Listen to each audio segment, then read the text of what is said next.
Hello, everyone. Welcome to this Able Learning session on the 2024 Refresher Curriculum. We're so happy all of you were able to join us. I know we have 2 hours reserved to get through a 2-hour curriculum, so I am just going to pass us over to Jim and Paul, who will quickly introduce themselves, and then we'll just get started. Hey guys, everybody, good morning. Welcome into the session today for Able Refresher, an update on the science. My name's Jim Kelly. I'm a sergeant with the Brick Township Police Department in Ocean County, New Jersey, with about 17, well, a little more than 17 years on the job and 9 years experience as a sergeant. And I am a national certified instructor and a police instructor in the state of New Jersey for the Police Training Commission as well. And I'm real thankful to be here today. Thanks, Jim. My name is Paul Watkins. I'm a captain with the Verona Police Department, also in New Jersey, a little bit north of Jim in Essex County. I'm in my 21st year here. First 18 years, 17, 18 years I spent in patrol. I've been a supervisor since 2011, and I came onto the national team in the beginning of 2021. Graduated the FBI National Academy, and we've been teaching disabled program throughout the country and been having a lot of fun with it. So we're going to get right into it today. We're going to be going through the 2024 refresher. It's going to be a little bit different than how you guys are actually going to deliver it in the classroom. We're going to take some moments, rather than doing your breakout tabletops, we're just going to discuss them. And please, if you have any questions as we're going on throughout this, just raise your virtual hand or come off mute and we'll talk about it. As Lindy said, we got 2 hours to get this done. Most likely the last time we did this took about an hour and a half. And then we'll hang around as long as it takes if you guys have any questions for us. So thank you. And Jim, if you want to get started, we'll roll through this. Get to do Bring some that slide screen deck up. sharing here.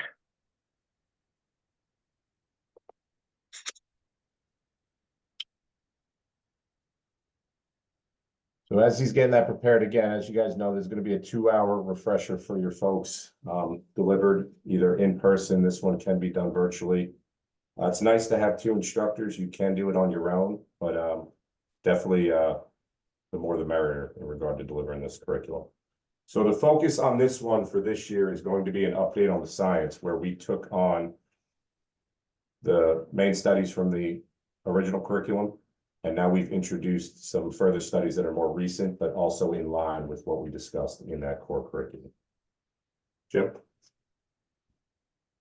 So I'm stumbling over my Zoom PowerPoint sharing skills here.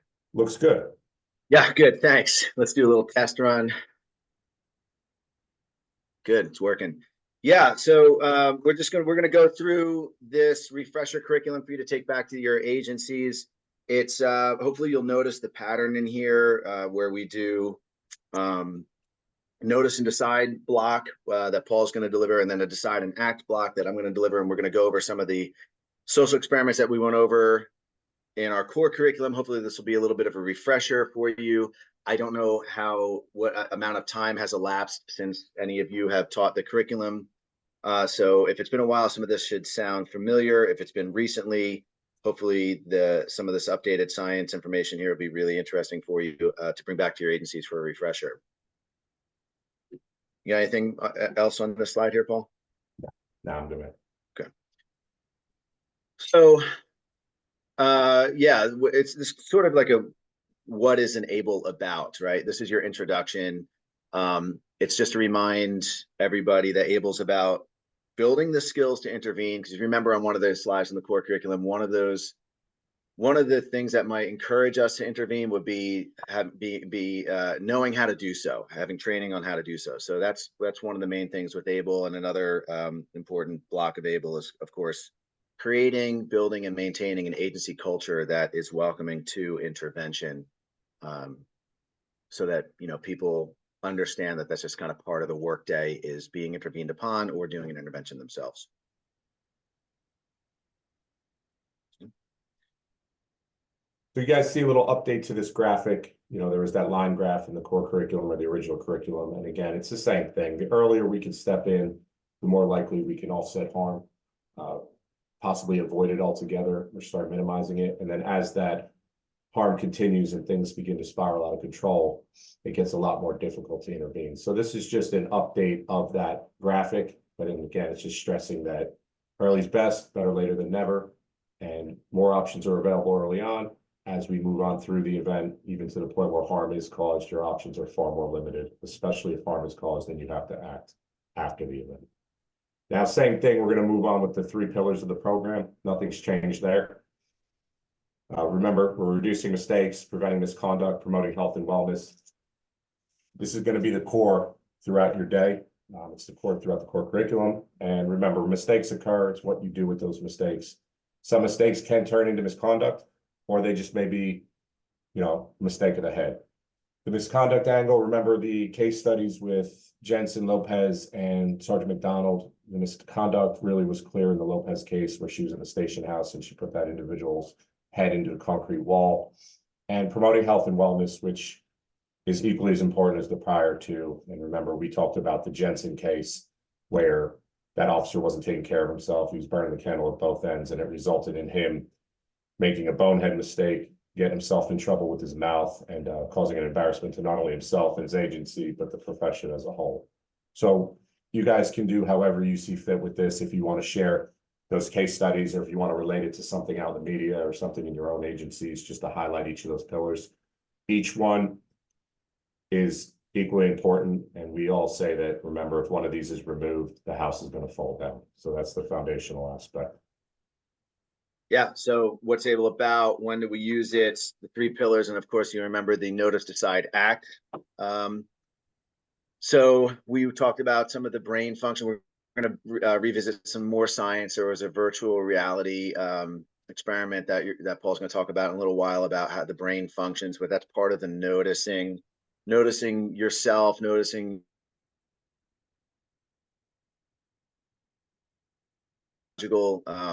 effects of being in a situation where you might need to intervene. And then that decision-making process, and we're going to talk about that as well. So, right, so we're building on the skills that we've already talked about in the past with the core curriculum, and we're going to make them stronger with this refresher, with this block. It's notice and then decide, and what's the process of deciding, what goes into that decision-making process, and why do we decide some of the things that we do. And then, of course, act. That's the part where something has to happen, whether it's, and we'll talk about ambiguity later and how that can be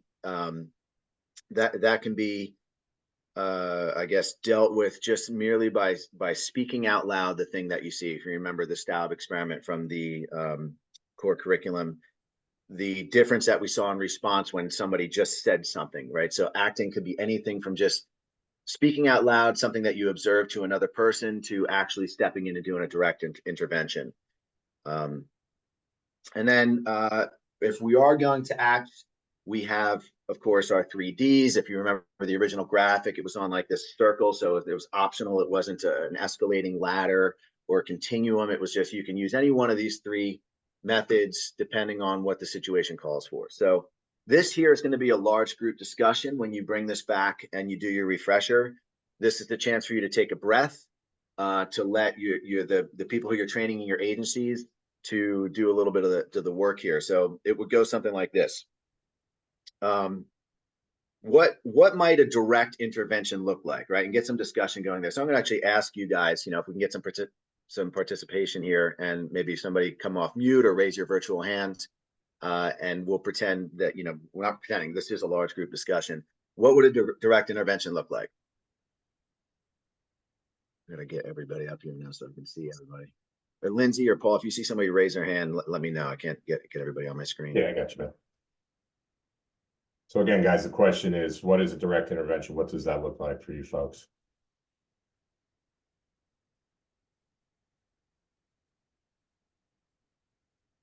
Just any example of a direct intervention. Talking to someone that's in trouble, or you get a call in reference to like someone not doing the right thing, you tell them, hey, stop doing that. Yeah, exactly. Absolutely. You call it out for what it is. You're calling attention to the behavior. It gives them a moment to either correct themselves, or you may be having to take something further.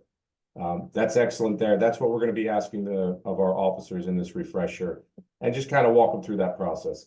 Some other things we'd be looking for there are, not just speaking up, but a hand on the shoulder. As you said, telling somebody to stop what they're doing. Think back to Jensen, like, look, bro, what are you doing, man? Knock it off, right? Not the time and place. Look at those cameras over there. There's people watching. And we discussed in the core curriculum or the original curriculum, the agency code words like ABLE. Somebody brought up Sergeant Coffee. Somebody brought up just a word that everybody knows, but the key is everybody must be aware of that word and that you train with it. So that's going to be your first one, addressing that behavior head on. Now with the distraction, we're going to do the same thing with the class. We're going to have them through that discussion, give some examples of those. Anybody give an example of a distraction, something you've used or something that could be helpful? I think just give them something else to do, something else to put their minds on instead of what's happening right in front of them. Okay. And how would you carry that out? Hey Lopez, why don't you go over here and just go talk to Lieutenant for a second? Let me sit with this guy for a little bit. Yeah, absolutely. Get her out of that environment so she can reorient herself and catch her breath. And you're redirecting that person's attention elsewhere. So that's excellent. As you said, I'll take over. Let that person direct their hatred and their nonsense towards you, which allows her to get that break. Other ways you could do is call for the sergeant. Can we get the sergeant over here? Whether or not he or she is needed, it's just that break point. So now we move in. Now with delegate, Jim, if you can advance that one. We're going to not poll the class here. We're just going to discuss this outright. And the reason behind the design here is the delegate one is a little more difficult, or it might not be, right at the tip of their tongue, a little more complex situation. So we just discuss how it's about engaging allies, their strength in numbers. Maybe hand it off to somebody in a better position to deal with it, could be a supervisor or it could be a peer. It could be unions. It could be support resources, whatever that case may be, putting it off to somebody who's in a better position to deal with it. And then the goal and a major part of the delegation is follow up to ensure, it's not kicking the can down the line or turning off your work to somebody else. It really is a partnership, and that's where that engagement of allies comes in. Jim? Yeah. So two things. One, if you yourselves have an anecdotal example to give on a delegated intervention, yeah, this would be a good time to share. I have one where I was called by the internal affairs lieutenant at the time about a brand new sergeant that needed to be talked to, just a little bit about the sergeant's approach. And it seemed like things maybe were starting to go a little bit wrong in the way that the sergeant was supervising. And he knew that I was very good friends with this sergeant. So he called me up and asked me. I said, yeah, sure, I'll talk to him. So that'd be kind of like, if you have something like that, yeah, that's a suggestion here. If you open up, hey, somebody share what a delegation looks like, it can get a little bit wonky and trying to describe that unless they have something, that's concrete. And then also just, I hope, pay attention to the build of the slide always when you're taking this back, right? So this slide comes up with this, and then you have your large group discussion, and then you do your reveals, right? And those things populate as you click. So moving on, you have anything to add to that, Paul? No, just we're going to be moving on into, and we're going to walk you guys through this rather than really going through the entire exercise as you would in your class. But we're going to have a couple videos in this refresher program. And as you see up on the screen, we're going to be prompting our students and our fellow officers in the classroom with these questions before they watch that video or watch the video we're about to see together. So you want them to look for specific behaviors, behaviors on the part of the contact officer as well as the backup, the cover officer. Want to just discuss what factors did the intervening officer likely weigh in deciding whether or not to intervene. As Jim said, it's about noticing, making that decision, that decide, and then taking some form of action. And then also explore what might have happened, say that intervention didn't take place and this situation continued to escalate. What could that have possibly looked like? Yeah, if you, and just as a suggestion, as sort of a little tip, I really would suggest strongly doing the table team activities as they're prompted. It helps so much with the flow of the curriculum, even in the refreshers. And my tip is that if you're all in the same room, have your little table team groups break up before you watch the video. That way you don't have this sort of hustle and bustle after the video to get back and talk about it. You can see the video and then your groups can talk about it, and then you can go right into your feedback discussion. So without further ado, here's your video hosted by Northern Virginia Criminal Justice Academy or something like that. Let's see here. Rules for the refresher.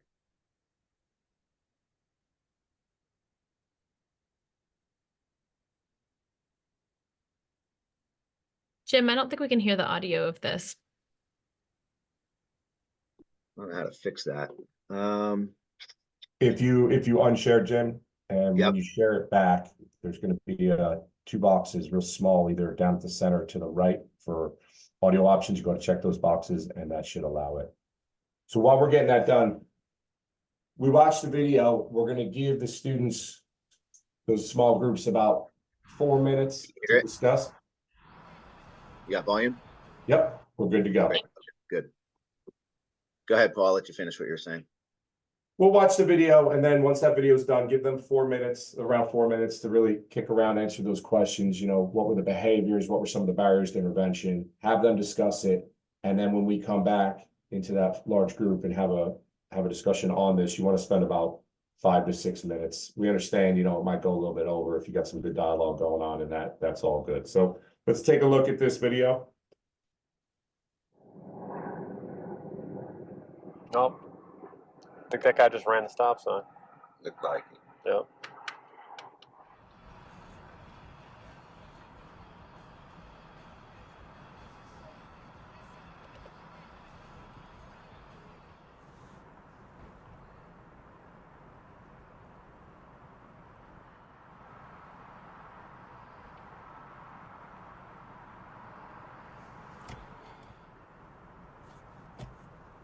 What? Sir, how are you doing today? I would be better. Why'd you stop me?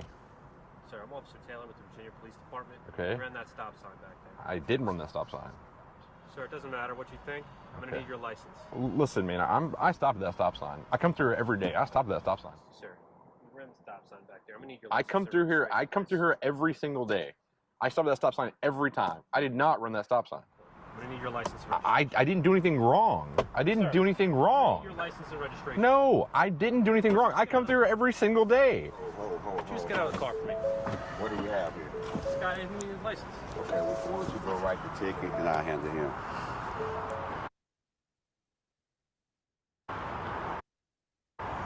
Sir, can I get your license and registration, please?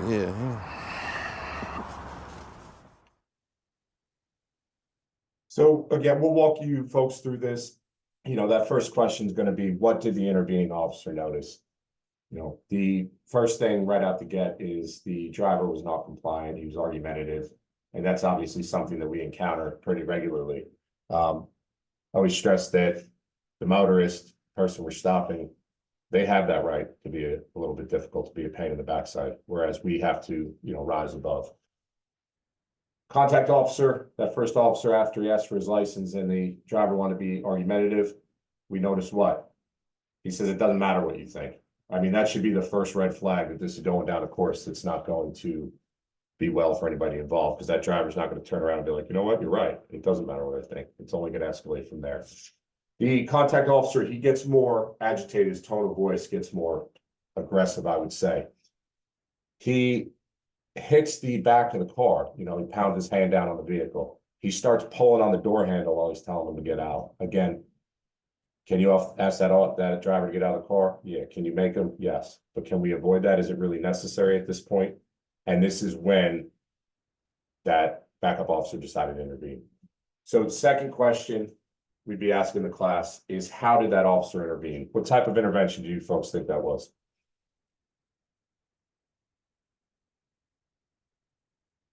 It was direct and distract. Yeah, it was a direct intervention at first. You know, it comes over, whoa, whoa, whoa. Now the door's open, he's getting out. He kind of gets himself a little bit between the driver and his partner, and he distracts him by kind of getting him off to the side, giving him that moment again to catch his breath and bring back that brain power. So that's pretty cut and dry there. We start talking about rank and experience. Possibly you can maybe explore if there's gender roles at play, not just in this video, but in real world, could that apply, and other social dynamics. So you can also discuss, you know, and that's your class, is this likely to be accepted? Is this something that we would do in our agency? I would gather that the majority of people would say, yeah, I would expect my backup to step in and intervene if I'm starting to lose it. And then flip side, which is equally important, is as that contact officer, he has to be able to accept that intervention for this to work. Jim, if you want to cover that third, if it didn't go the way this rolled out. Yeah, and we're gonna do this. We're gonna bring this up a little bit later about the act. How do you? Because there may be some issues with this intervention, right? Especially if you have, say, somebody, and this is as a little teaser for you guys for later in the day here. Maybe one of them is an FTO, and the other one is just on, just got out of the academy and is coaching. How would you act in that kind of situation once you went through I'm noticing that my partner's losing his cool and I need to make a decision to step in here. What do I do? What's the best way to do that? So we'll explore some of that later, but it's not always going to be easy, especially in a situation like that, because if you think back to our graph where you have time, as our friend, the longer you wait in an intervention, the harder it's going to be. In that kind of scenario, you don't have a lot of time. You see it kind of going off the wheels in real time quickly before you, and it's time, and you're probably going to, unless you have somebody there to delegate or to get some kind of distraction, you're going to have to engage at some point. Yeah, and just to piggyback off that, we all know that where that was heading, that contact officer, if he decided that the motorist or the driver wasn't moving fast enough for him, let's say he didn't pull on the door handle and he grabs the guy, rips him out the window, or he opens that door and he starts pulling him out, the guy's still seat belted in, we have this tug of war going on. We're going to have a use of force that's going to be escalating, and albeit in that situation, would it be legal? Sure.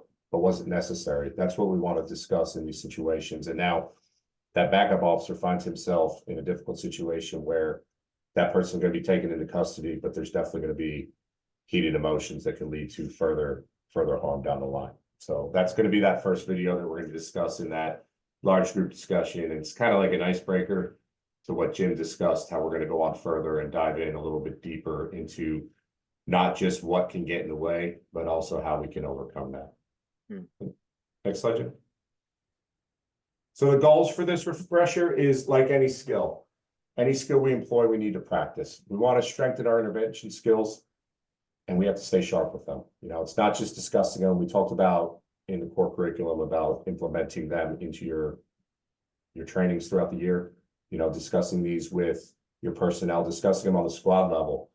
If you see me doing this, I need you to back me up. Or if I see you doing this, I'm going to step in so that there's no surprises. I mentioned the new research.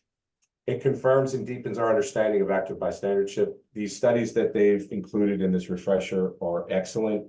Some of the pushback we were getting was that the original studies that were used, I'll stand by, they're still relevant because it's gauging human behavior. Some people said, yeah, you know what though, they're from the 60s and 70s, times are different now. So what ABLE did is they said, all right, put your money where your mouth is, and now you're going to look at studies that are more current, that are replicating what was found in those prior studies, and we'll look at some of the similarities. We're going to use that research to learn from the experiences, learn how to overcome some of these inhibitors and what we can do so that we can intervene more effectively. And we're reinforcing the expectation that we will all intervene when needed and also accept that intervention if it comes down to it with ourselves. Next slide. Yeah, let me just say something real quick. Yeah. It's the agency within the culture within the agency is really going to be your most helpful ally with interventions. If you remember that there was a video in the core curriculum where they're training at an academy and they're making an arrest and they have the face coverings on because it's recorded, I think, during the COVID years. And the partner would come up and put their hand on the partner's shoulder or something. They say, all right, partner, recover, right? They had a word. So things like that are an option for you if, just to use that car stop scenario as an example, if you've already, say, done the ABLE training in your agency, you might be able to just look at somebody and say ABLE, and that's enough for them to know exactly what you're getting at. But that's not going to be a potent way to deal with it if your agency is still struggling to build that culture. So, all right, good. I'll let you take it away from here, Paul. All right, thanks, Jim. So in the original curriculum, the core curriculum, we looked at that Darley and Latine study that was from NYU, and they examined whether or not group size impacts individual behavior. Remember, we had the students that were let into the room. they were having a conversation with a fellow student who they believed to be a fellow student, but was actually a recording. And that person had a medical emergency, specifically a seizure, and they wanted to look to see how many people would go seek help. They then started introducing more people to the conversation. And in a nutshell, the more people they introduced to the conversation, the less likely that person under observation was willing to go get help. Why was that? They talked about the two terms, diffusion of responsibility and pluralistic ignorance. And the first was just simply, I'm not going to get help, someone else is going to do it, right? And we found that that is not the best approach, especially when nobody steps up to get help. And then finally, the pluralistic ignorance was, no one else is doing anything, so everything must be okay. We tied those back to the case studies, specifically you talk about Lopez, when that prisoner was being difficult and she was getting agitated, all those officers were around, including the lieutenant who was in his office. They may rely on the fact that no one else sees a problem here. You start doubting yourself. If the lieutenant doesn't have a problem with it, who am I to say? So with that in mind, they found that group size does in fact impact individual behavior. Now we roll it up more recent to 2014. Hortensius, I probably butchered that, and de Gelder. They wanted to examine a similar dynamic, but what they did was they really dove deep here, and they were looking at brain activity in these people who are under observation. They put these persons through an MRI machine, and there was some VR involved. During that VR situation, there was a medical emergency where a woman fainted, right? And she needed help. What they were looking at was obviously the person wouldn't be able to physically go get help for that person, but want to see what went on in their brain. So they're hooked up to this machine. They do it where they're the only person in the VR scenario. They run it again. There's one other, then there's two other, and then there's four others in this different situations. While measuring that unconscious activity in the helping areas of the brain, they wanted to see what was lighting up and what was being activated. Now, do you guys think that there were any differences in how your brain responds to that perceived emergency situation, depending on whether or not there's no one else, one, two, or four other people? Let's just have a quick discussion on this and let's see what we think.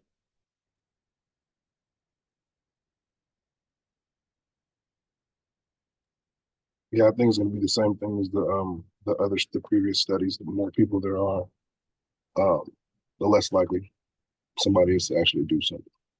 Okay. I mean, I'm going to agree with that. And what's fascinating with this is, you could sit there and say, well, they didn't get up and do something, but this goes deeper into really explaining why, and as you said, and you are correct, the more people that were introduced, the less likely those activities in the brain lit up. So social science has shown that more bystanders means a lower likelihood of helping. And in this one specifically, the researchers found that every time a person witnessed the emergency, the areas of their brains related to vision and attention showed an increase in activity. That means their brains were focused and locked in on that emergency situation. Now, further, we start talking about unconscious inhibitors. That's why these things are so powerful, and we need to be more mindful of them so that we can come up with ways and discuss practices and actions that can overcome them. So reminding ourselves those are always at play. They're running far deeper than what we'd like to do.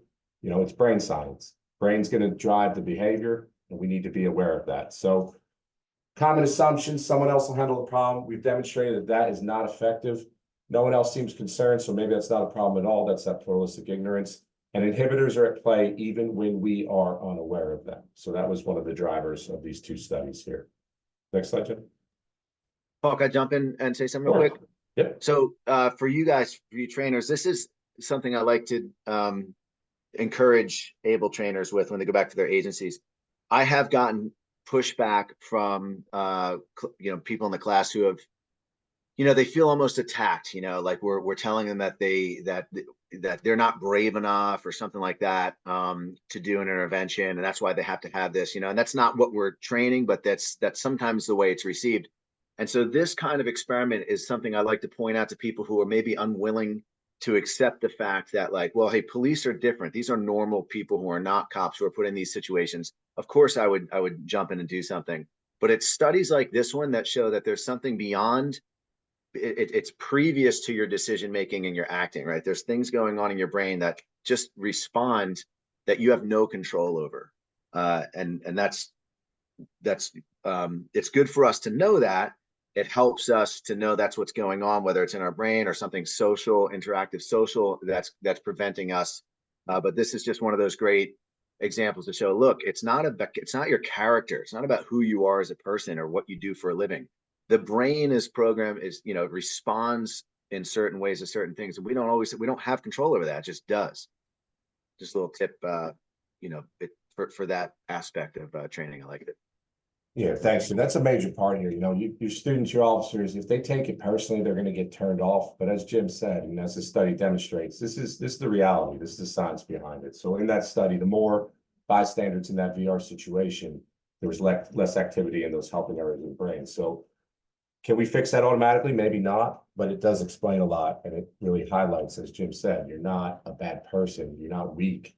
There's other forces at work. And if we're more aware of them, maybe we can intervene sooner. It can also explain why maybe we don't intervene at the earliest point possible, and it could help maybe defend when somebody makes an allegation. Well, you should have acted sooner. Well, there's other things going on here. Now we're going to take a look at another study that was going to be in line with that Princeton seminary study where you started talking about that tunnel vision going on. So I'm giving you a little hint here. We're going to play this for you guys. We'd be playing it for the class, for our fellow officers in our classroom. Take a look here. Watch what's going on, and just look at I won't ruin it for you. Just take a look, and then we'll discuss it further. This one's pretty cool. Watch this next sequence carefully. At the end, I'll ask you a question about what you've seen. Hi, I'm Magic Singh, and today we're in Portobello Road, and I'm going to show you guys a classic in magic, using matches. And today to help me out is Mark. Mark, tell you what, place your hand up for me nice and flat. Now I promise this won't hurt, all right? So here's the idea. Let's just light this up. And if you close onto that nice and tight, here we go, watch this. Keep watching. Don't know if you felt that or not. I'll tell you what, have a look inside. Open it up. See how the match is actually returned into the book, and it's still burnt. Okay, you're not impressed. All right, it was my first trick ever. But here's the idea. Just place that back in your hand, close it tight, and turn it face down again if you can. Now we're going to use one more thing, and we're going to use a magician's best friend, playing cards. Now the idea is really simple. You're going to choose one, so take anyone you like. Perfect. Have a look for yourself, and do me a favor, show the camera as well if you can. Brilliant. And you know what? Place it back face up on the deck. Now, it doesn't matter if I see what the card is, because we're going to do something completely different. Just watch this. Here we go. I'll do it slowly. Watch the king. I don't know if you felt that or not. Tell you what, have a look inside. Open it up. Oh. Check it out. It's the King of Diamonds. It's my card. Brilliant. Thank you very much. Thanks very much.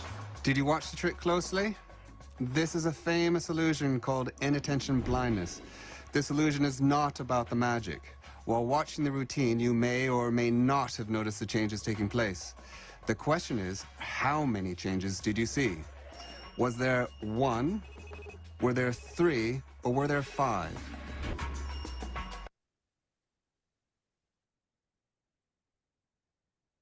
What do you guys think? Did anybody notice any changes at all? And if so, how many changes did you notice, and what were they? Noticed at least one, for sure. Okay, at least one. What was that? When he took the matchbook out of his the guy's hand, and he quote unquote replaced it with the same matchbook, he switched hands. Okay. So he took it with his right hand and then placed it back with his left hand. Okay, that was a change in the behavior. Did anybody else notice anything? I'll start giving you a couple hints in a moment. I'll tell you, the first time I watched this video, I didn't notice any changes. And to jump ahead, and this is what we'll be discussing with the class, you'll run them through. How many did you notice? Did you notice 1, 3, or 5? You're gonna get people saying 1, I saw 3, I saw 5. The correct answer was 3 in what we were looking for specifically. The answer is there were 3 changes. The first change was the red hanky to a green one. So his left pocket. The second was his shirt swapping to a t-shirt. The last was his assistant becoming a completely different person. How many did you see? So again, did anybody notice all three? If you did, great. The bottom line is most people are not going to notice all three. Some people, as I said, needed one of them. I didn't notice anything. And why was that? Some people noticed two. We all know the answer to this, and this is what we really want to highlight with our students and our fellow officers. You're so laser focused on watching that magic trick, thinking you're going to be able to foil what he's trying to uncover, that you're missing the fact that on his left breast, that went from green to red, or that his shirt went from a dress shirt to a V-neck, and that the final one, that the person that was doing the magic trick with him, they changed the person outright. You know, they did this study. This is more recent, obviously, than the Princeton Seminary study, or one maybe you've seen back in the day where you had the kids in a gym class, they're passing the ball around and you're prompted to count how many times the ball changed hands. So you're laser focused on that. And then they play it later and people miss the fact that a person in a gorilla suit walked through that room. So this is just a updated version of this. And what it highlights is inattentional blindness. So you could call it inattentional blindness. You could call it tunnel vision, which is what came out of the seminary study. And again, as Jim was hitting on before, this explains why we miss things. We're not going to see everything. So if we're focused on other areas of our lives, of our professions, we got a lot going through our own heads, we may not see everything, and that's okay. It's the need to be aware of that possibility to try to broaden our minds and start asking ourselves, am I missing something here? So this is not just in policing. So as Jim was saying to our officers who may want to take this personally, this is human behavior. This is how your brain works. This has been seen in the airline industry. It's been seen with radiologists in the medical field and also with us. So that's, again, a more updated study that was in line with the Princeton Seminary study that could kind of offset that this original ABLE curriculum was based off of stale science. It's still at work today. Next slide. So again, we'll go back to that seminary. Remember, you had that person who was along that directed path who needed help, and the majority of the students, 90%, did not help that individual. Only 10% stopped to get help. If you remember as well, they even prompted the students in another variation of that study, and they prompted them with the story of the Good Samaritan, the parable of the Good Samaritan, and that wasn't even enough. A reminder of what their responsibilities were wasn't even enough to overcome that inattentional blindness or tunnel vision. Next slide.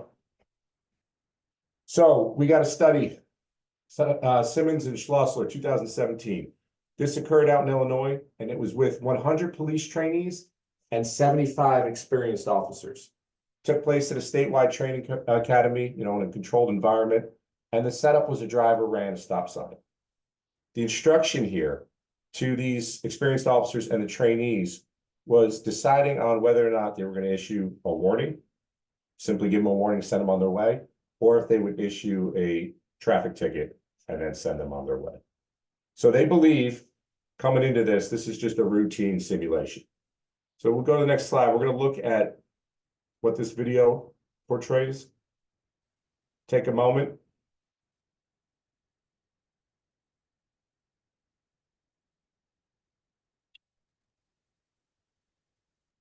So you see the gun on the dashboard. So this is in that simulation. They'll run through this.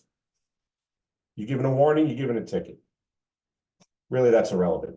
What they wanted to know was how many people observed that handgun right on the dash. So they looked at it from just trainees and also those experienced officers. And really, how many failed to notice that gun? We'll go on to the next slide. So what we're going to do when we ask our students and our officers in the classroom about this, we're going to start discussing, why do you think 58% of the trainees did not notice that gun?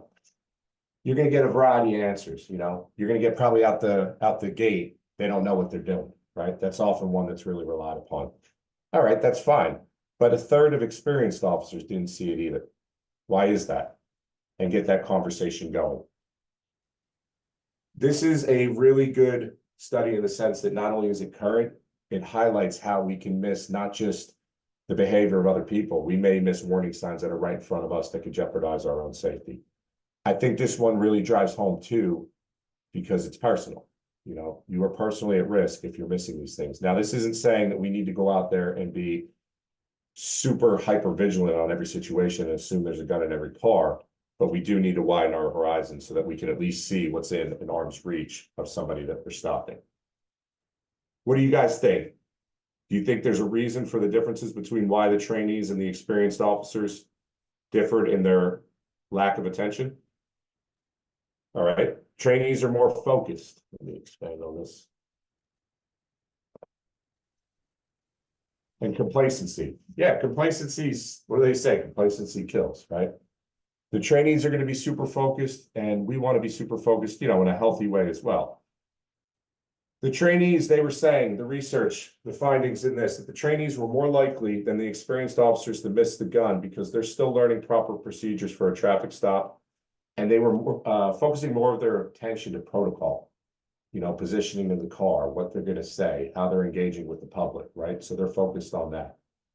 Now, the more experienced officers, more likely to notice the gun and to notice it earlier in that interaction versus those trainees who did in fact notice it. The experienced officers still missed the gun, as we said, a third of the time.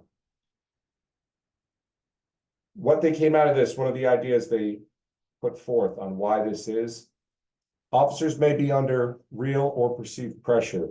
You know, you got a call going on, you got to get your call. You stop a car, you got something pending, you got to go. Clear this as quickly as possible.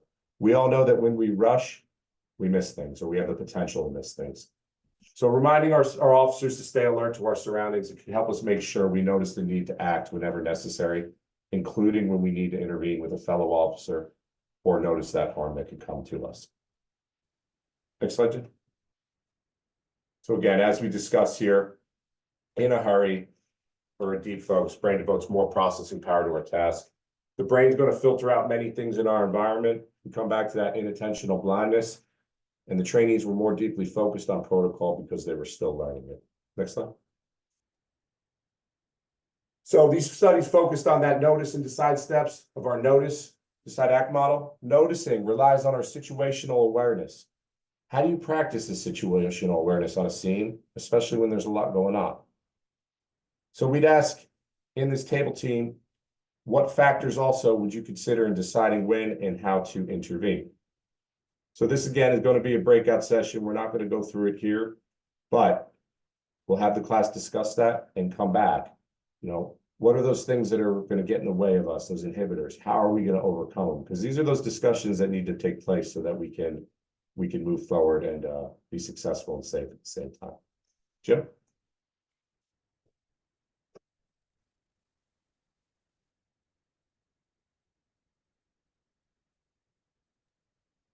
You want to close out this slide, Paul? Yeah. So again, this comes back to doing, practicing, building up those tactics, sharpening our skills. We need to commit to being the first to act when you see a problem. Remember, I said there's strength in numbers. We saw in the core curriculum that there's no such thing as neutral. One good act can motivate others and get everybody moving in the direction that needs to be, have the team heading. So be that person. Practice that situational awareness. This is where you can implement that into your training scenarios. Stay alert for the unexpected. Point out problems even when they seem obvious, right? It's obvious to you, but it's not obvious to someone else. For whatever the reason is, we need to point that out.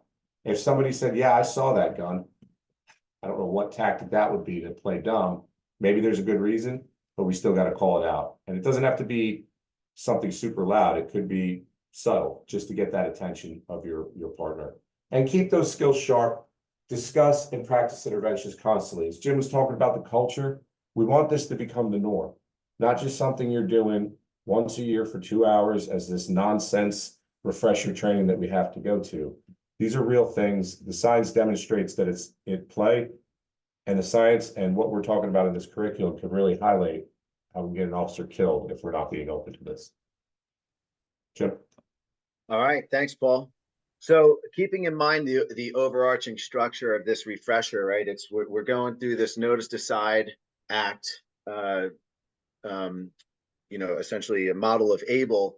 And up until this point, the science, the update, the refresher on the science and the exercises that we've done have been to reinforce this idea of, that noticing is a process that happens in the brain, happens physiologically, is something that comes with the territory of training and agency culture. And then you move into that decision-making process, like, okay, I noticed the gun on the dashboard. What's my, do I decide to point it out? Well, of course, I've been trained to point out as soon as we see a gun as police officers, we go gun. So some of those decisions are automatic and they're quick and they're easy, and we've been trained to do it. And we have an agency culture that expects those sorts of alerts or actions to be taken. Moving in now, as we're still in the decide part of that model, and we want to move into act, we're going to look at some of the science behind that. And if you'll remember the Milgram experiment, one of the most famous social experiments, this is a little bit of an updated version of it with an experimenter called Berger. So once again, talking about what Paul mentioned earlier, that some people like to point out, hey, this was 45 years ago.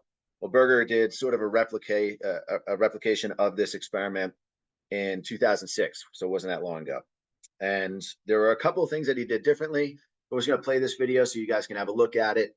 And I take issue with this, a touch of evil, this subject line here, or whatever this is title down here. Again, going back to what I had mentioned before when Paul and I were talking about what goes on in the brain, this isn't about character, right? This is about physiology. This is about social conditioning. So again, this is another thing that you could take the opportunity to explain that about, thereby disarming a propensity for defensiveness when you come to training things like this. Imagine this scenario. You go to a prestigious university to participate in a learning and memory experiment. When you arrive, you discover that the teaching instrument is this machine, which seems to give electroshocks to a man on the other side of the wall. As you move up the scale, he begins to scream out in pain. The experiment requires that you continue. The experimenter pressures you to go on. Would you agree to continue? 45 years ago, Dr. Stanley Milgram came up with this experiment to test whether people would blindly follow the orders of an authority figure. He found that 2/3 of his subjects were willing to give the most dangerous shock on the machine. We teamed up with Dr. Jerry Berger, a social psychologist at Santa Clara University in California, to see whether people have changed since then. Wrong. 90 volts. The typical response is to turn toward the experimenter and, if not say something, at least give a look that says, what should I do? In our new experiment, how many people would agree to follow the orders of an authority figure? Ow. That's incorrect. 39-year-old Troy Shasker is an electrician. He's been paid $50 to participate and told that the money is his to keep even if he quits the experiment early. He's worried about the dangers of the electroshock machine. Wow.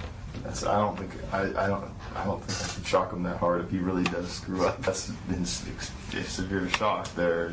Yeah, there are 25. I could just go get my shotgun. There are 20. In the room next door, Troy watches as the learner gets strapped into his chair and really gets nervous once he hears him say this. I should probably bring up, a couple of years ago at Kaiser, they diagnosed a mild heart condition. I'm really not too worried about it. It's not that serious. But well, you should know that while the shocks that we'll be using today may be painful, they're not dangerous. Okay? Milgram intended that scripted exchange to set up a conflict in the subject's mind, a choice between the health of the learner and the authority of the experimenter. Number 1. Then the test begins. Blue, boy, girl, grass, hat. The learner must decide which of the 4 words is the correct match. At first, everything goes smoothly. Correct. I was confident that he was doing really good at first, and then it started looking bad. Then, at 75 volts, Troy hears the first sign of trouble. Soft, rug, pillow, hair, grass. Incorrect. 75 volts. I could actually hear him next door going, ow, oh, and he kept getting things wrong. Incorrect. 90 volts. At 105 volts, he's clearly uneasy. I got a little moist on my forehead there. I wasn't comfortable. I can't tell you why I listened to him and kept going. I should have just said no. The correct word was duck. Rock, house. At 150 volts. Incorrect. 150 volts. That's all. Will Troy listen as the learner begs him to stop, or will he follow Brian's orders? Tell me the correct word, pair, white. The correct word was white horse. And the next item, please continue. The next item is sad. He obeys the orders. Face. Why didn't you stop? I saw him getting strapped in, and they were just like little. I mean, he could have just, if he was in that much pain, he could have just tore himself off. Why are you putting it on him and not you or the experimenter? I was just doing my job. I was doing what I was supposed to do. 75 volts. So I guess the influence of having the conductor of the experiment right there next to me, telling me to keep going, had a lot to do with it. In this experiment, you stopped at 150 make-believe volts. In Milgram, they went much higher. We stopped for ethical reasons. We couldn't put people through the agony that Milgram's participants went through. I told you I had heart trouble. My heart's starting to bother me now. When you were watching, how good were you at guessing, oh, this person may go or this may not? It was impossible to tell. I tried to guess. I tried to look for signs, body language, anything to try to guess who's going to continue and who's going to stop. And that tells me that it's not that there are certain kinds of people who are obviously different from the rest of us. It tells me that probably all of us are capable.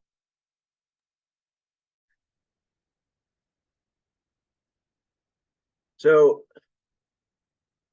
when he said, I was just doing my job, what did that make you think of? I was just following orders. Just following orders. When I saw that part of the interview the first time, I was like, oh my gosh, look at that. I mean, almost like word for word what Adolf Eichmann said in his defense. So we're talking about in this block, this part of the refresher, two particular inhibitors to intervention. One is authority, the other is ambiguity. Ambiguity is inherent in the bystander effect. We're going to look at that a little bit in the next part of this block, but right now we're going to talk about authority. We know that that's what the Milgram study is looking at and is trying to address. Give me a second here, just make sure my screen is set up the way I need it to be so I can see everything. So if you remember the original Milgram study, you had over 60% of people shocked all the way up to 450 volts. There was there were people who were saying that they left that feeling terrible, feeling bad. There was some sort of moral damage done. It's one of the reasons why the Milgram experiment won't be repeated to that extent. However, Berger goes in and he found a correlation between those who went past 150 volts and those who went all the way up to 450. So in order to prevent some of that moral harm in the replication of this experiment, Berger basically stopped the experiment once somebody made it up to 150 volts because they found that about 4 out of 5 participants who continued past 150 volts kept going all the way to 450 volts. So it's a pretty good indicator of the direction that person who was being the naive, the subject of the experiment was gonna go. So let's see, we'll move on here and see what we can learn. Authority. All right. You saw the gentleman who was in that experiment. You saw his shoulders were kind of hunched up. He was punching the table. He was not happy about what he was doing. If you look at some of the original videos of the Milgram experiment, you'll see also the same types of reactions from people. So these aren't people who are full of glee and excitement to go in and administer a shock. They're doing something that they don't feel comfortable doing. And is it merely because somebody in authority is telling them to do that? Can we have a deeper understanding of what that is and why that is? Sure. And then hopefully we can apply that to our own situations, being in agencies and in a profession and organizations that have hierarchical ranking structures, where we will be faced with authority figures that maybe aren't making the right call at the moment, or maybe losing their cool. Any one of those 3 pillars of ABLE that we seek to address through this bystandership program. So what is it about authority that causes us to do things against what we would naturally be inclined to do? Well, one of them is that they feel they're on a team. So we all understand that a little bit of harm for the greater good is something that we accept that, right? If you have maybe some cancer on your skin or something, and you want to cut that out, or once again using treatment for just all kinds of health issues, you might want to get healthier. So you go on a run or go to the gym, and you experience that temporary discomfort because you know that there's a greater good. There's all examples abound. That's one of the rationalizations that goes on in the person's mind when they're going against their inclination to not cause harm. But there's this authority figure who's an expert, and we should be able to trust them and learn them. That's ingrained in us. So it's not just like, oh, I'm doing my job and the authority figure told me what to do. I feel like I'm a part of a greater good. I feel like I'm part of a team here. As such, once we have that team, there's sort of a sense of loyalty. All right, we're on the same page here. I'm just doing my job. This is the guy who's in charge. Or girl in charge. I'm going to follow that person. So we have this sense of team. So Milgram did a bunch of different variations on his experiments. We did not go over this in our core curriculum, so this is an opportunity for you to bring up, look, there's another way that he did it, because he wanted to kind of test this idea of how being a member of a team played out. So he created a variation of this experiment, and this cartoon demonstrates essentially what's going on. So you have teacher 1, teacher 2, teacher 3, right? Your learner and the experimenter, they're the same, but you introduce these new teachers. Now, teacher 1 is supposed to read the questions. Teacher 2 is going to say whether the answer was correct or incorrect. And teacher 3 is the one who's administering the shock. And as you can see from the cartoon, teacher 3 is the subject of the experiments. This is the one who doesn't know what's going on. Teachers 1 and 2, everybody's all in on it. And what teacher 1 did is, after he or she made it to 150 volts, and the learner is going, I'm done, I want to be let out. Teacher 1 would intentionally stop participating. They would get up and they say, I'm not doing this anymore. I don't feel comfortable. I don't like this. Milgram found that 30% of subjects, like after teacher 1 left and before teacher 2 left the experiment, also got up and left. Something happened there with the experimenter. They're shocking. They're hearing the person yelling. And teacher 1 goes, you know what? I'm not doing this anymore. And at 210 volts, teacher 2 said, you know what? I'm not doing it anymore either. And in between those two, when they left the experiment, or when they refused to participate, 30% of subjects said, you know what? I'm going to refuse also. After teacher 2 left, another 30% of subjects left. So that was only like 10% of subjects ended up going all the way, going any higher, or being willing to go any higher. So you can see that there's a shift there in loyalty. There's now another team to be a part of. And it maybe sits a little bit better inside your chest. I'm okay with being on that team, not so much on this team. That person had the courage to get up and say, I'm not doing this anymore. That gives me permission. That gives me, sort of the license to go, you know what, I'm going to do that. I'm not going to be out here all alone on my own. That's a really important part of bystandership. Setting that aside and moving on. We talked about some of these, the numbers here, 10% continued, but the disobedient teachers created an alternative team. The ethical team, Milgram called it, 90% of subjects joined that team. Way different numbers. Okay, so understanding this idea of teamwork when you're in a situation where authority is one of the inhibitors. We move on to this, this idea of getting help. And we remember the Staub experiments. There were 3 scenarios when the subject of the experiment heard a crash and a call for help. Somebody in the room said, that sounded bad, and didn't do anything. Another version, somebody said, that sounded bad, and gave directions. You do this, I do that, we're going to come up with a plan. And then another version of that experiment, the person in the room said, it sounded like a recording. It's probably not even really a thing. And if you remember some of the numbers from that experiment, we saw numbers that were surprising, because we in the core curriculum had gone through those 3 experiments, and the results weren't that great. The numbers were a little bit surprising at how many people missed someone in need of help, or continued to cause harm because of authority, or, you know, continued to kind of linger in that ambiguous scenario where they're not really sure what's going on, and they you know, play to that bystander effect. But just the mere act of speaking out loud and saying that sounded bad, maybe someone should do something, was enough to spur some kind of action. If I remember correctly, it was somewhere around maybe 67% of people responded or something like that. And then if you remember, it was like 100% of people responded and said, that sounded bad, I'm going to do something, you do this, and I'll go do that. The point there is that now the person in the room feels like not only they're on a team, but the ambiguity of the scenario is now done.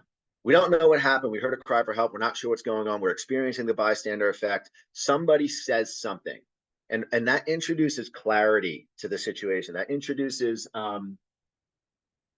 you know, what it does is it puts something in the other person's brain that goes, okay, I thought maybe I heard that, but it's not ambiguous anymore. I'm not just unsure. They heard, they saw it too, and they said something. Even if they didn't say anything, you know, like come up with a plan or send me anywhere, just clarifying the situation that I'm not the only person who noticed that.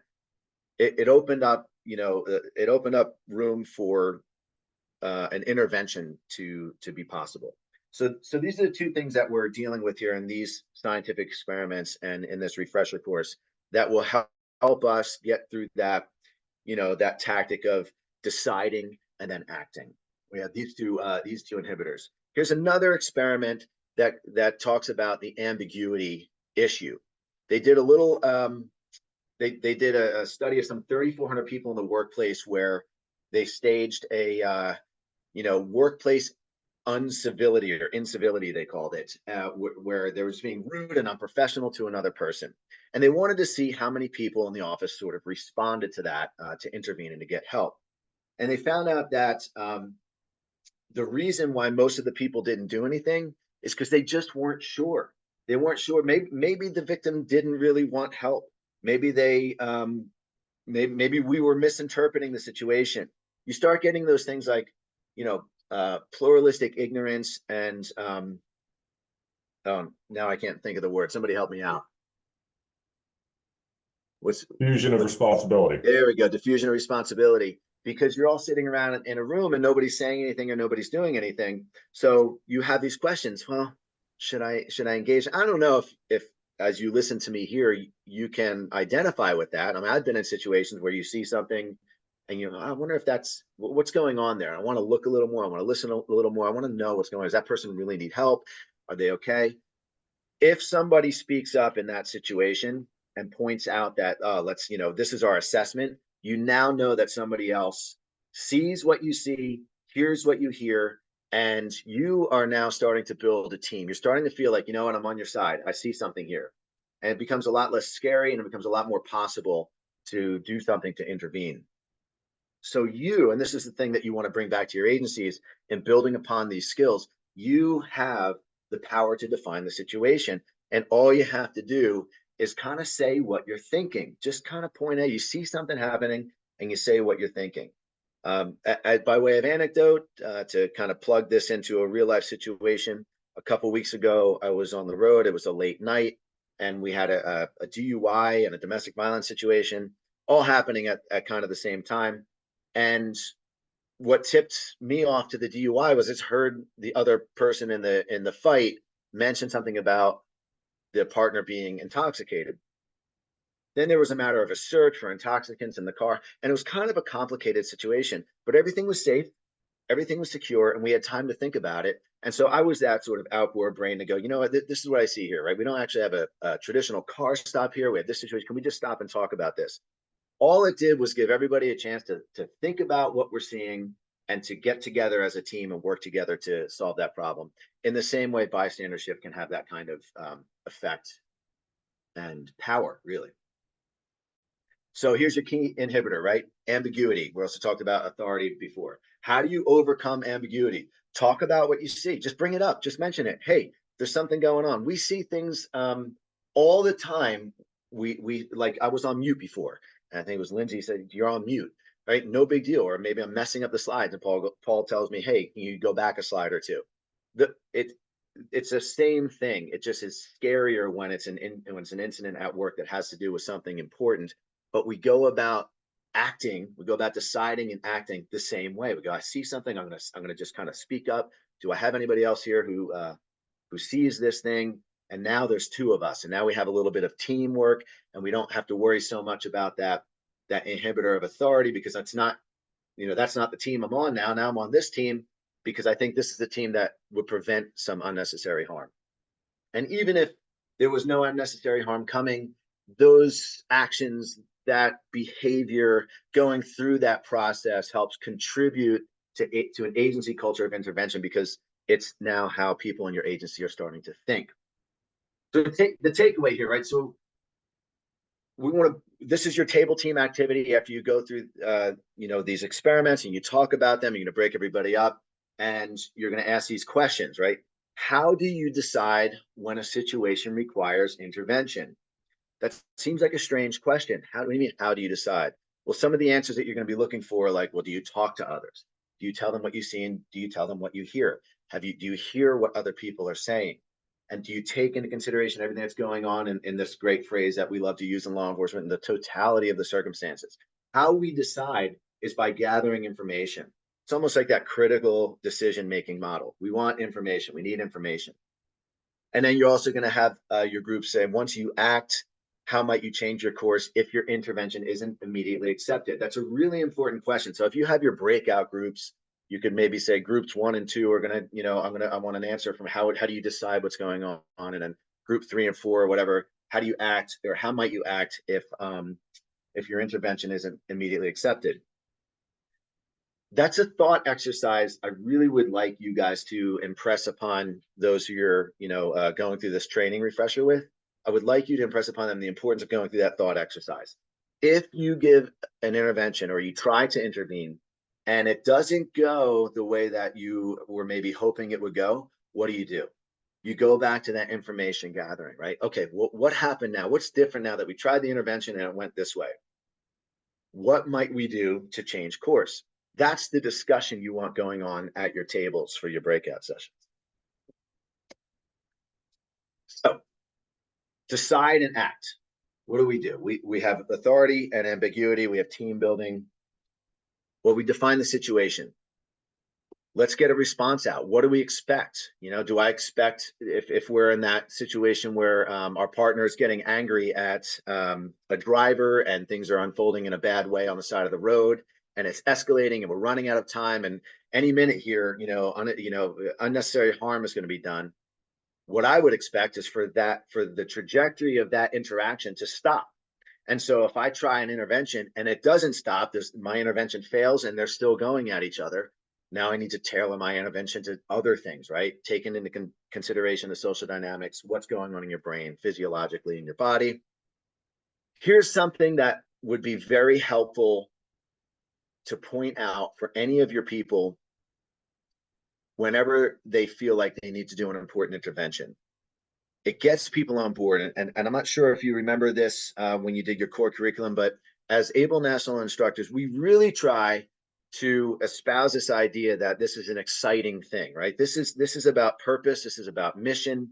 This is about creating a better profession for ourselves, creating, a better, doing better for the communities that we serve as officers.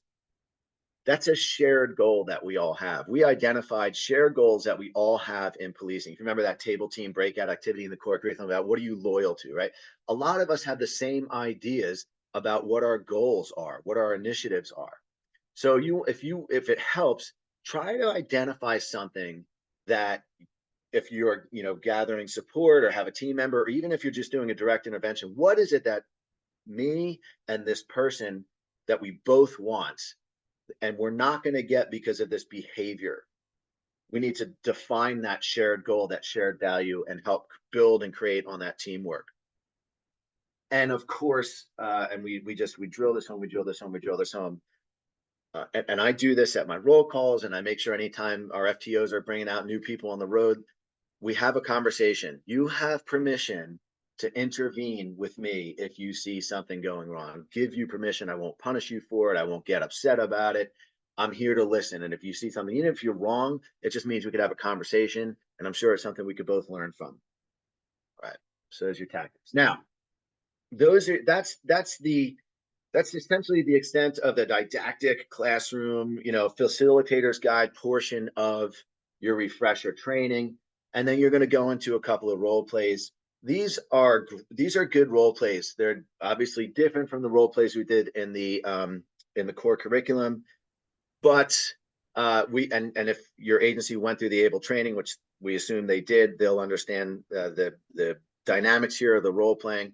But your prompts are a little bit different. And the second one can be a little bit confusing to set up. I'm going to go over that one when we go. Paul's going to do the first role play here, hopefully in this class. But, we're looking for things, once again, the social dynamics. Is there an authority inhibitor? Do we need to engage allies?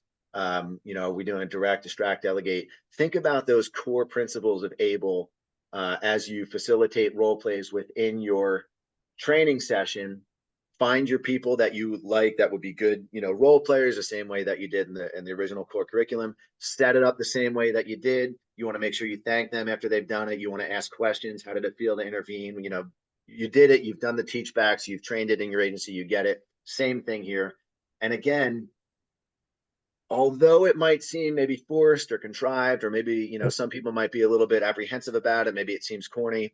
The thing is that you're putting at least 2 people in front of a room of other X amount of people, and you're watching a conversation take place that we all know can take place, but maybe we don't always. And just that practice alone is going to be integral in continuing to build that agency culture of intervention. And then the discussion that follows is usually very fruitful. So you use these role plays as a way to cement all of the things that you've talked about in your curriculum leading up to it. Paul, you want to take over and do role play 1? Yep. So everything Jimmy said is spot on, and also keep in mind, we went over this in the instructor program. If you get people pushing back saying this would never happen, I can't do that, this is BS, blah, blah, blah, fill in the blank, use it to your advantage, right? All right, man, tell me why. Why is that? Anybody else agree with that? Anybody want to discuss how they can overcome that? That's that conversation that's really going to be great for everybody involved, rather than just kind of going through the motions of what this is. So we're going to get into this first role play. You'll be doing 2 of them. Looking at our timeline today, just keep in mind we're a little bit ahead of schedule because we didn't do the breakouts in the sense that they'd be done with the 4 minutes, and that starts compounding. That's 16 or 20 minutes on its own. So you guys will be doing that. You'll be having your conversations. There is no reason why this won't run 2 hours. So now we get to the role plays, and fortunately, I have 2 former students that I had in my class who have volunteered to assist in doing this role play. So we're going to run through it real quick. All right, think back, as you see on the screen, think back to that first video we showed you with the traffic stop where the contact officer starts losing his cool and the backup officer starts to, or has to come over and intervene. It's going to be a similar dynamic. This one's going to be, again, like the core curriculum. You have an FTO and then you have the rookie officer. So my FTO officer is going to be Tawny, and I'm going to put a pin on her. And Pamela is going to be the rookie officer. So they've been given their prompts. They know what their roles are. I could discuss them a little bit further, but there's really no need at this point. You guys saw the video. The FTO starts losing his cool. The reason he loses his cool is he does not like it when people lie to him. And I would joke with him and say, well, maybe you need to find another job, man, because people lie to us all the time. That frustrates him. That frustration comes out. The rookie officer who's riding with the FTO knows that his FTO, or knows that her FTO has a temper. Nothing's gotten to the point where it needs to be reported. Remember, ABLE is not a reporting mechanism. If it was reportable before ABLE, it's reportable. If it wasn't, it still is not. But it's concerning enough for the rookie that they feel the need to speak up. So in your classes, you'll just give them what's on that screen. They have the background with the video itself. You have your role players. They'll play it out. And then, as Jim said, we're going to discuss it afterward, as we did in the core curriculum instructor program, going with the 2 role players, bringing it out to the class and facilitating that conversation. So Tawny and Pamela, you guys are up, and good luck to you.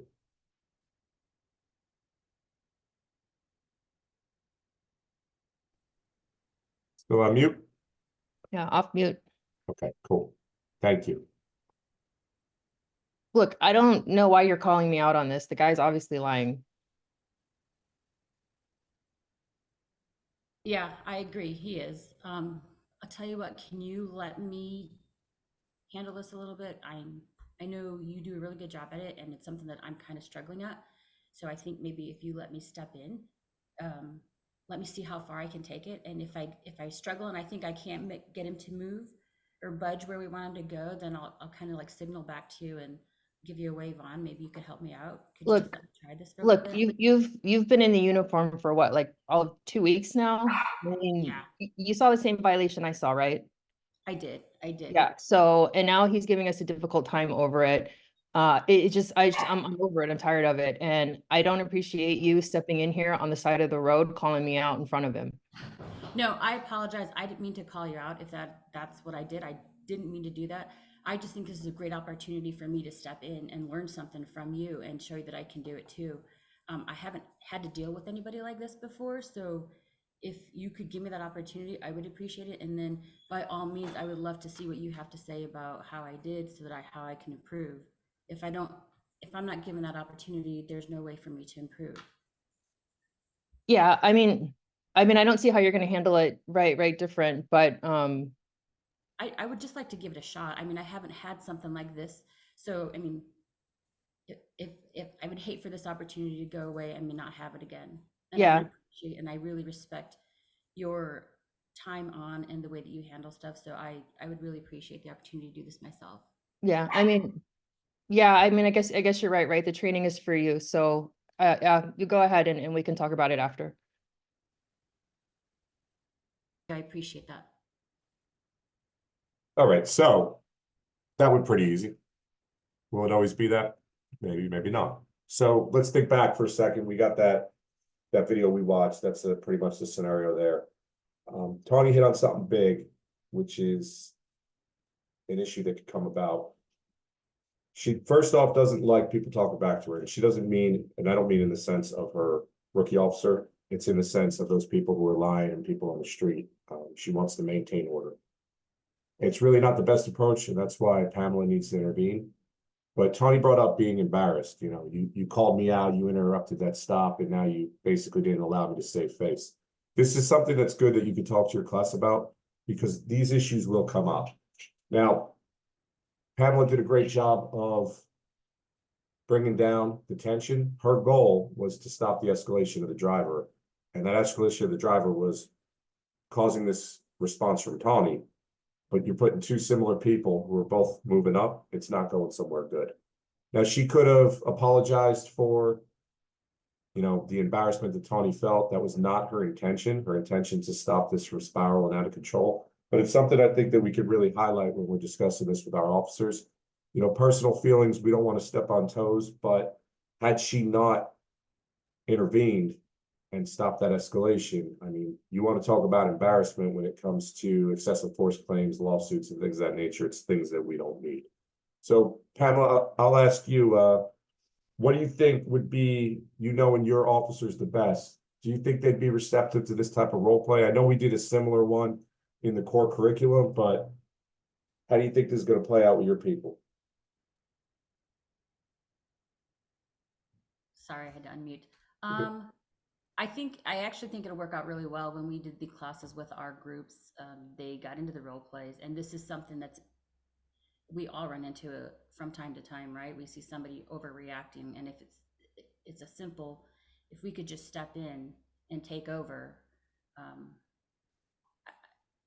Is that what you're asking me? Yes. Like for my people? Yeah, I think the role play, the scenario is a really good one. It's what we do, and everybody has a different way and a different approach, which will be good for others to see as well.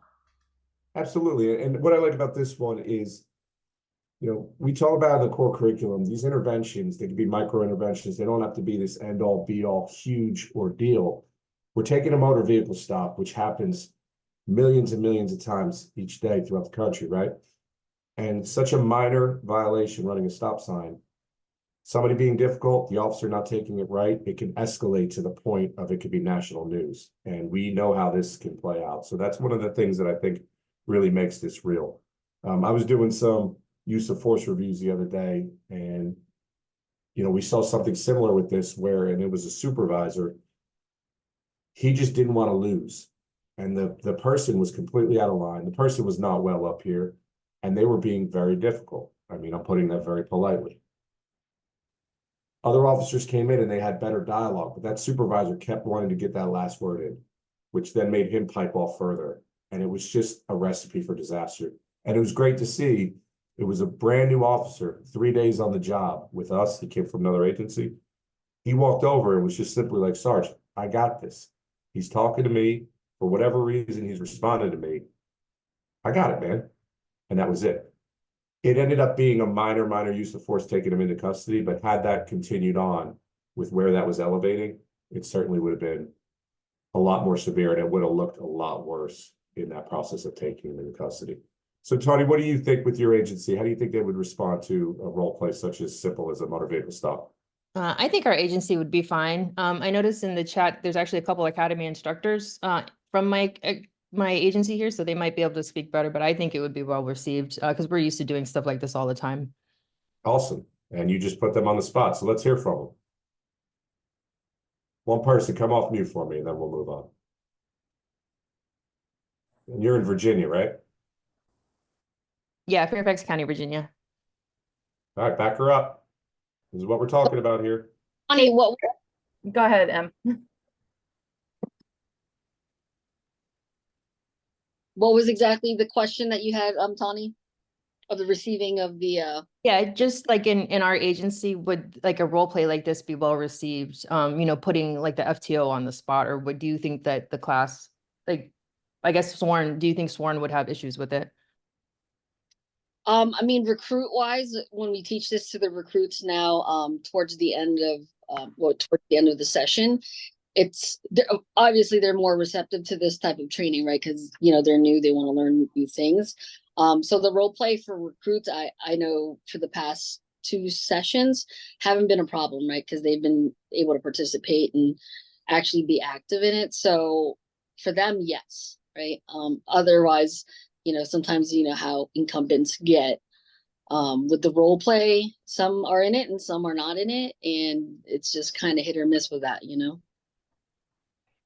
Yeah, I mean, it's going to depend on the audience. They may go very well. They may get people, especially when you get to the current officers, they may not want to get involved, and that's fine, but you are going to get people involved. But one note of caution, as I mentioned before, don't take disagreement personally. Don't think that it's not working the problem through. It actually can highlight some of the strengths of why this is important, and it can really start discussing those barriers, and then collectively, how are we going to overcome them? Again, I really like this one because have you let it run its course?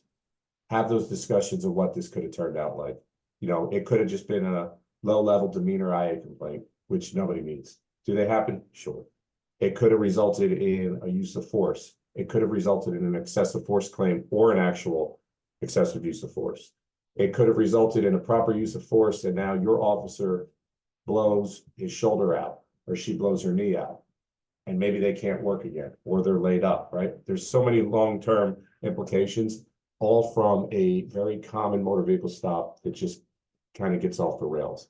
And how do we return it back there? So as we did here, you introduce the role play, as you guys know the structure, discuss it with your role players, and then you'd open it up to the rest of the class to have those discussions and really explore, those pros and those cons and those challenges and work through the issue. So 2 role plays, that was the first one.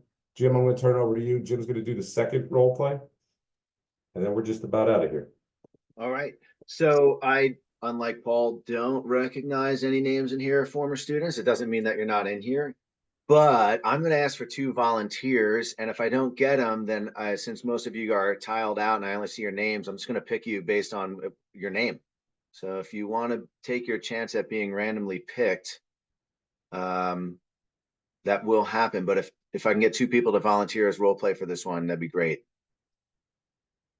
Don't be shy. Come on. Let me get it's just one, and I'll pick the other one. All right. Let's see. How about Ahmed? Are you on, Ahmed? Abdel Rahman, if I'm saying your name correctly. Yes, sir. Yes, sir. I'm here. All right. Would you be one of my role players, please? Absolutely. Is there anybody in here who you'd like me to pick on right now? Oh man. Well, yeah, he is actually my partner for the ABLE instruction for our department. So yeah, go ahead. Let's go. Who's that? Let's get Mahalik on the line there. Oh, Michael. Yes. All right, Michael. Let's dial in here, buddy. All right. All right. Is there any way I could get you guys to pop your cameras on? If not, it's okay. Awesome. Using myself here. Comb your hair. Oh. Good. Thanks, guys. Good to see you. I'm gonna step out of the bathroom. So it does come up that sometimes these role plays are like, why would this wouldn't really fly in my agency? That's good, right? Because the idea of practicing them is that every time we do it, it makes it more likely to happen, right? So just going through it every time we do it, even if it feels like it's an exercise in futility, it's just another instance where we're working through the exercise, and every time we do that, makes it more likely to happen. That's the idea.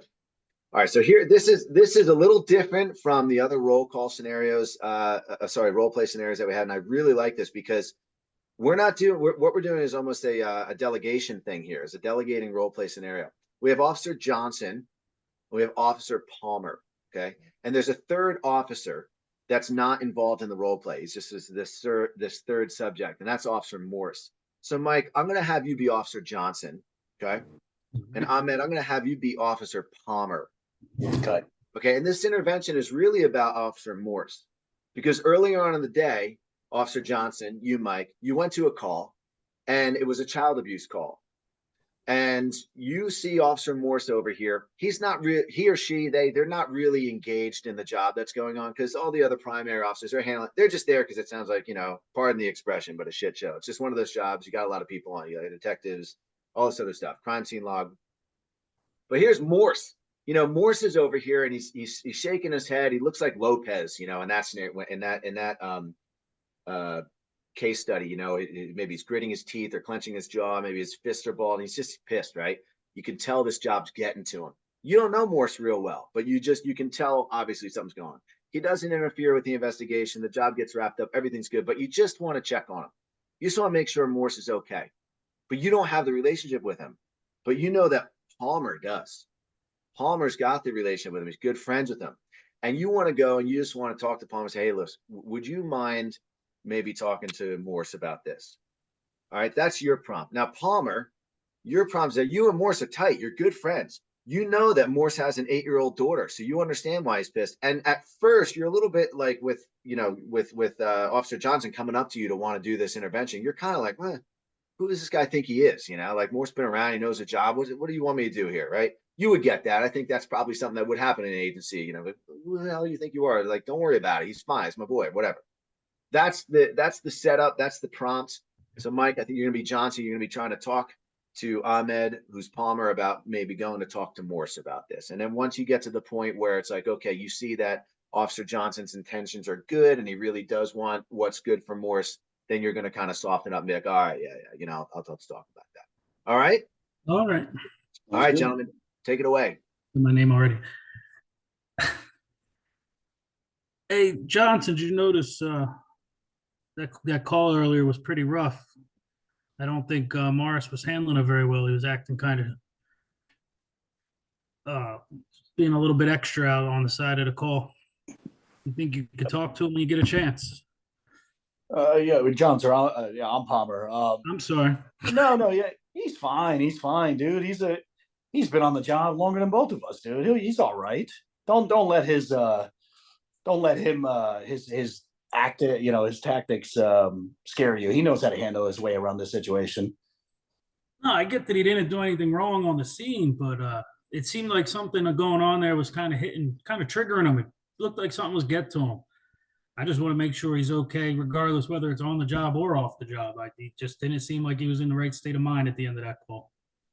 Oh yeah, I mean, look at the call, dude. And to be honest with you, we've been on the clock, most of us double shifts every single day. He's exhausted. I'm tired.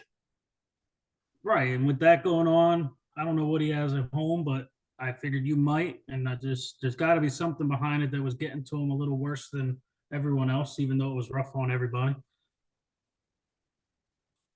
Hey, Johnson, you're right. I mean, we were at the gym the other day, and he did share some stuff going on at home. Not nothing big or unusual, but I mean, that could be agitating him as well. While on the clock. I mean, maybe you're right.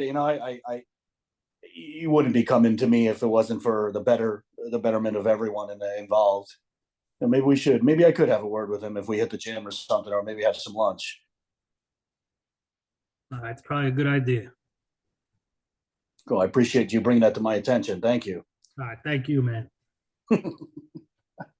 Awesome. Thank you, guys. A little round of applause for our role players, I guess. Thank you for stepping up. So this is one of those role plays. This is one of those practice where it's like early in the event, right? Something didn't happen. We see maybe something could be going in a direction. We have time to do this the right way. We have time to delegate, to get somebody on our team, and we could, hopefully do an intervention here that's very soft-handed and kid-gloved, and because it's not super, urgent, and can be done well. This is also a role play scenario that I think will resonate very well with your departments, because we have conversations about other officers already naturally. And so this is just one of those ways in which we can do that in a productive way. So for the rest of the, well, first let me ask Ahmed, what was it like to be intervened on? What did Mike do that, worked well, or maybe could have done different, or you liked, or worked, could do better, or did great, or you didn't see coming? No, it was great. I think it's challenging to have those uncomfortable conversations. I think the material has taught us to maybe find that particular space where it might be okay to address a partner, or someone else on the team. Great. And Mike, what did it feel like to be doing that, in that scenario where you're not doing an intervention directly on the person, but you're talking to somebody to go talk to somebody else? I think it does make it a little bit easier being a third party. You're not talking to someone about their actions. So it does take that little bit of an edge off, but it's still uncomfortable to start. Gets easier as you go, obviously. Yeah, it's like once you break the seal, we're going, but it's that initial, yeah. How about some feedback from the rest of the room here? Can somebody come off mute and tell me what you saw, what you thought, maybe something you would have done different? Maybe you have a scenario in your agency where something like that. Somebody come and share, please, about what they just saw in that roll call. Don't be afraid. Don't be shy. It's not beyond me to just call on somebody because I like your name. If I may, I just want to say that I think a lot of people within the departments, our colleagues, want to say and do the right thing sometimes, but it just may be a hard thing to do, and it might be digested or interpreted sometimes the wrong way and may come out on the other side as shit talking. I think that's something we may have seen or encountered. That is prevalent in our profession, and it takes effort to avoid. It really takes a conscious effort to not let conversations devolve into shit talking.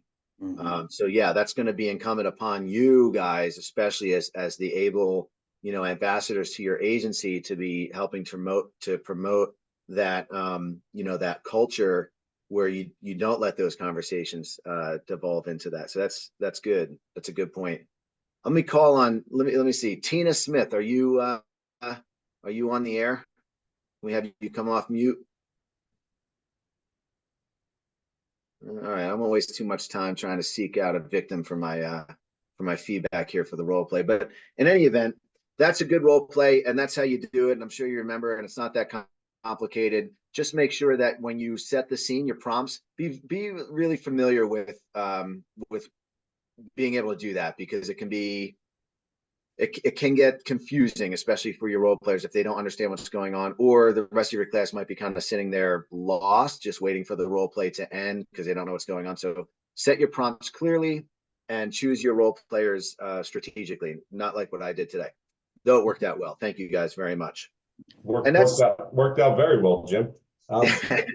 One thing I just want to add to is in the role play I did with the motor vehicle stop, just keep in mind it's the two-person role play. You got the contact officer, you got the cover officer, the backup officer. Don't worry about the driver.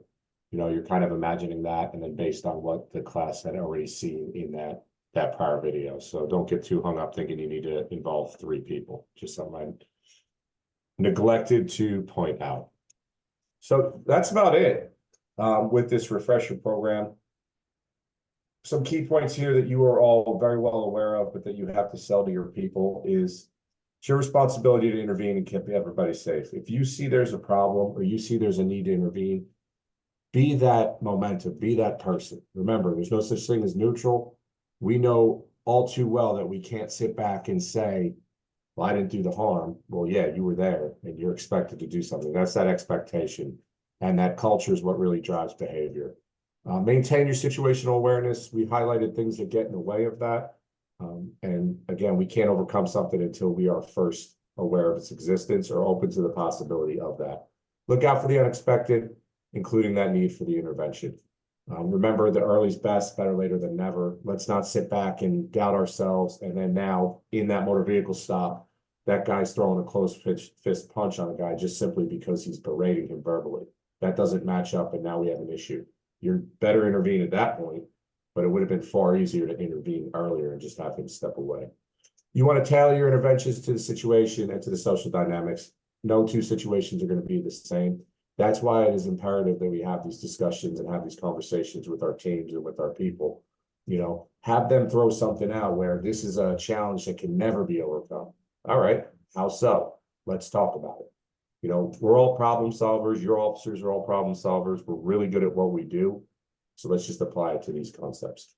And again, take that lead, invite others, engage allies, get those people to help you in intervening and further creating and strengthening that culture agency-wide of interventions. Remember, it's not just intervening, it's being intervened upon. That is the 2-way street. You know, it's partnership there. We can't just do it one way. It has to work in both ways. Jim, you have anything to add, bud? Yeah, just, you know, best of luck to you guys as you bring this back. Remember your, you know, the foundational precepts of ABLE, right? What's it about? It's about building skills to intervene and maintaining that agency culture. When do we use it? The earlier, the better. The more time we wait to do an intervention, the more likely harm is going to happen and the more damaging that harm is going to be. What are our 3 pillars? Officer wellness, preventing mistakes, and preventing misconduct. How do we use it? Well, we have notice, decide, act. And then when it's time to act, we have our 3Ds model, right? So your refresher here is to reinforce those, you know, those foundational concepts of ABLE and to bolster the things that we learned from the social science experiments, right? That's that notice part of things. We do notice it in our brains. We do see it. And it is something that we really don't have control over. Our brains will respond when we see that there should be that, you know, there's an opportunity for intervention. And then there's the whole process of deciding if we're going to intervene. And then there's those inhibitors that present themselves in that decision-making process. Is it clear what I'm seeing here? Is it clear what I want to happen here? Do we have ambiguity? Do we have an authority figure? Do I need to build a team or delegate or get some allies in this? The social experiments here in this refresher course address that. Okay, so if you approach this refresher course, when you bring it back to the agencies, just remembering those foundational concepts and understanding that this bolstered social science is to show that it's not about character. It's about real world situations, about what's going on. And these are the tactics and these are the skills that we can employ to overcome those inhibitors, right? To get clarity in an ambiguous situation. And that's what it is. It's a big idea. Take the lead, invite others, and, you know, let's start, not even start, we started, right? But let's continue to build upon that change in agency culture and continue to build upon the skills that we have to do interventions through the ABLE program. And that's all I got. And other than that, we're always here for you if you guys have any questions or want advice or, you know, need to partner and anything like that. Yeah, we'll be here however long it needs. Just keep in mind, these materials will be up on the instructor portal. I'm not positive if they're up there just yet, but they're going to be available there. Just not just They are up. Yep.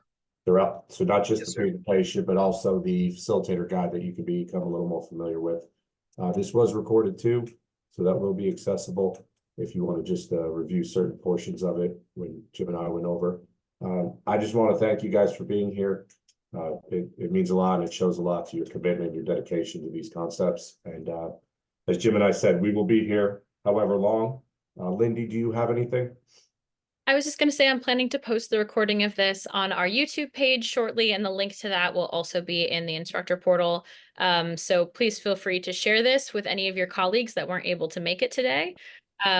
Otherwise, like Jim said, all of the materials for teaching this refresher are available in the instructor portal. Please reach out to us if you have any questions on anything, but otherwise, we will stick around.